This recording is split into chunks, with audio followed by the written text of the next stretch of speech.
ದ್ವಿತೀಯ PUC ಪರೀಕ್ಷೆಗೆ ಸಂಬಂಧಿಸಿದ ಪ್ರಶ್ನೆ ಉತ್ತರಗಳನ್ನು ಈ ವಿಡಿಯೋದಲ್ಲಿ ಕೊಡಲಾಗಿದೆ. ವಿಷಯ ರಾಜ್ಯಶಾಸ್ತ್ರ. 10 ಅಂಕದ ಪ್ರಶ್ನೆಗಳು. ಕೆಳಗಿನ ಪ್ರಶ್ನೆಗಳಿಗೆ 30-40 ವಾಕ್ಯಗಳಲ್ಲಿ ಉತ್ತರಿಸಿ. ಪ್ರಶ್ನೆ 1. 1935ರ ಭಾರತ ಸರ್ಕಾರ ಕಾಯ್ದೆಗಳನ್ನು ವಿವರಿಸಿ.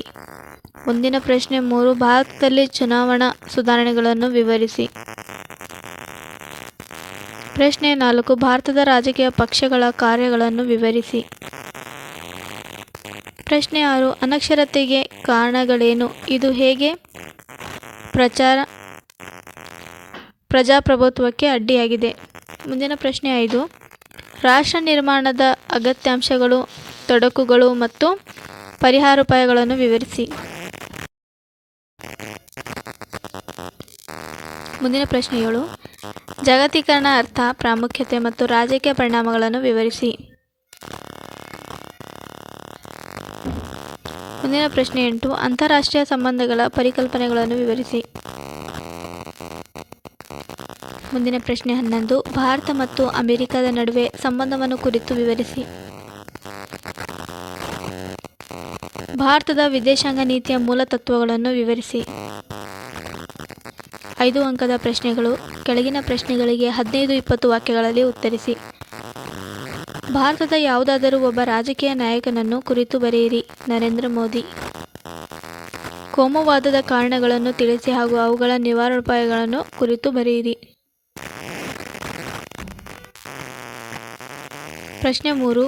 ಪ್ರಸ್ತುತ ಭಾರತದಲ್ಲಿರುವ ರಾಜ್ಯಗಳು ಮತ್ತು ಕೇಂದ್ರಾಡಳಿತ ಪ್ರದೇಶಗಳನ್ನು ಪಟ್ಟಿ ಮಾಡಿ. ಮುಂದಿನ ಪ್ರಶ್ನೆ 2. ನಿಮ್ಮ ಕಾಲೇಜಿನಲ್ಲಿ ಆಚರಿಸಿದ ಗಣರಾಜ್ಯೋತ್ಸವದ ದಿನಾಚರಣೆಗಳನ್ನು ಕುರಿತು ಬರೆಯಿರಿ.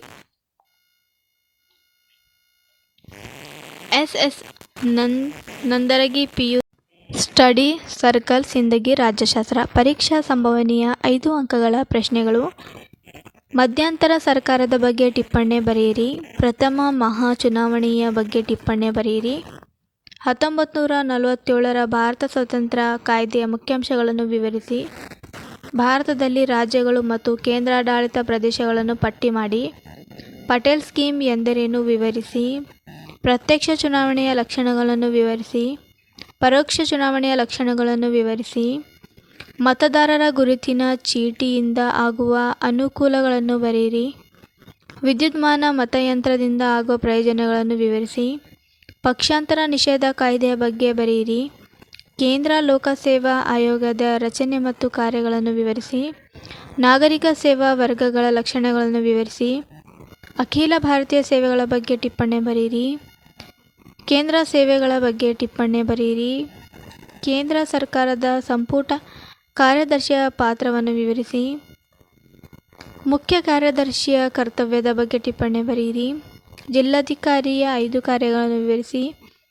ಕರ್ನಾಟಕದ ರಾಜ್ಯ ಲೋಕಸೇವಾ ಆಯೋಗದ ರಚನೆ ಮತ್ತು ಕಾರ್ಯಗಳನ್ನು ಬರೆಯಿರಿ.